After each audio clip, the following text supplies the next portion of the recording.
नमस्कार दोस्तों। आज हमारे पास कक्षा 10 का सामाजिक विषय का पेपर है। प्रथम पृष्ठ में दिशा निर्देश दिए गए हैं।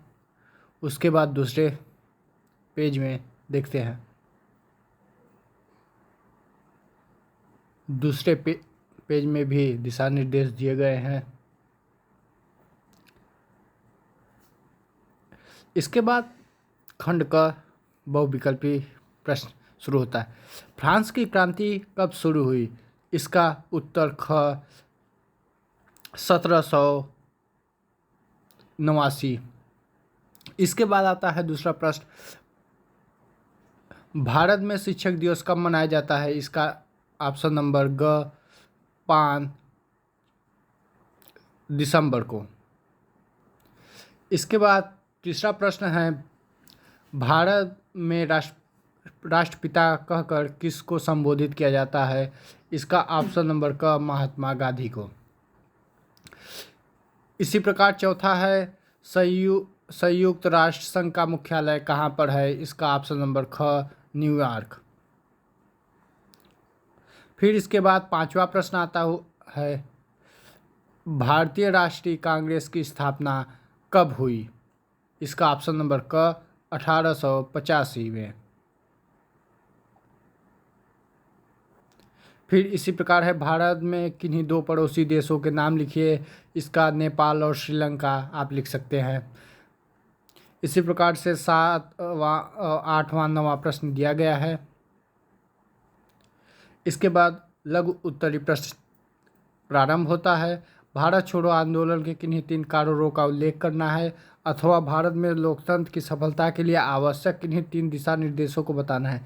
फिर ग्रहों प्रश्न में भी 2 दिए गए हैं और इसको भी कोई एक करना है। 3 नंबर का है।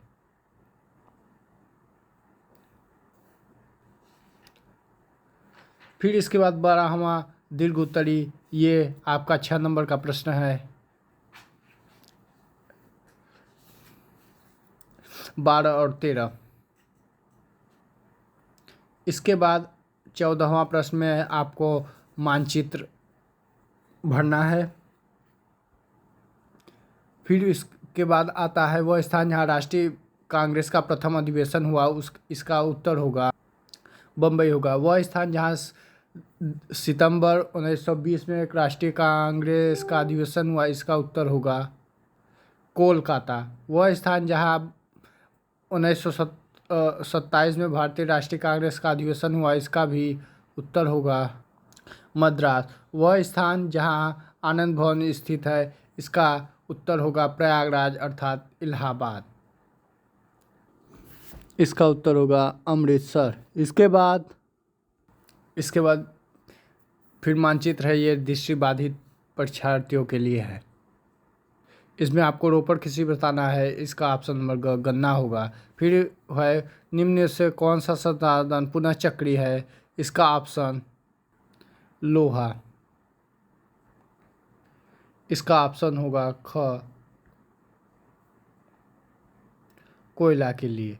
फिर उसके बाद निम्न से कौन सा रेशेदार फसल है? इसका ऑप्शन नंबर इनमें से सभी होगा। निम्न पड़ोसी देश में से मानव विकास के लिहाज से किस देश की स्थिति भारत से बेहतर है? इसका उत्तर होगा श्रीलंका। फिर इसी प्रकार प्रश्न दिए गए हैं, आप देख सकते हैं।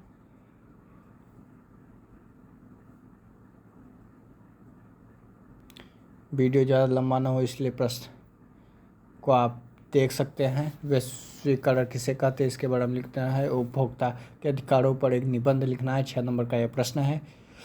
फिर इसके बाद चलते हैं आगे। फिर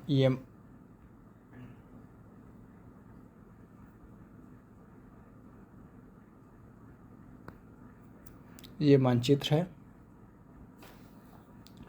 फिर इसके बाद ये दृष्टिबाधितों के लिए मानचित्र दिया गया है। धन्यवाद।